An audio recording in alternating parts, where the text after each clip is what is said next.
দেখতেই পাচ্ছেন আপনারা যে 24 ঘন্টা পর রাখার পর এটা খুব ঠান্ডা হয়ে গেছে। আর এই মগ নিয়ে নিচ্ছি, যেটার মধ্যে আমরা নিম পাতাগুলোকে ছেঁকে নেব।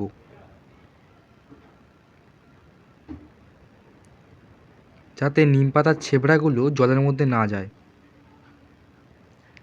নিম পাতাগুলো দিয়ে দিয়েছি। এবার আমরা একটু নিংড়ে নেব কাপড়টাকে, যাতে জল পাতার মধ্যে আটকে না থাকে। নিংড়ে নিয়েছি। এবার আমরা এই পাতাগুলোকে আলাদা করে রেখে দেব।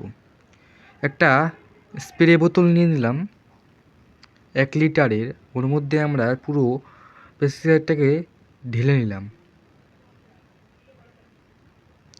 ঢেলে নিয়েছি। এবার আমরা এই বোতলে রাখতে পারবো না, কারণ এটা দিয়ে আমরা স্প্রে করব।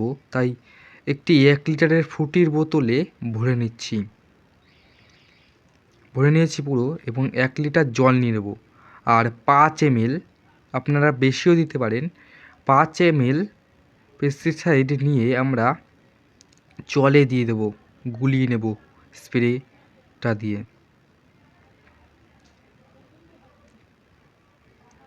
এবার স্প্রে বোতলে আমরা ভরে নিচ্ছি জলটাকে। এইটা দিয়েই আমরা স্প্রে করব। 100% ইফেক্টিভ আমাদের স্প্রে পেস্টিসাইড। আমরা আপনাদের একটু ট্রাইং করে দেখাচ্ছি। আমরা বেগুন গাছে স্প্রে করব। আপনারা যে বেগুন গাছের পাতার নিচে রোগটা হয় সেটাও ঠিক করতে পারবেন।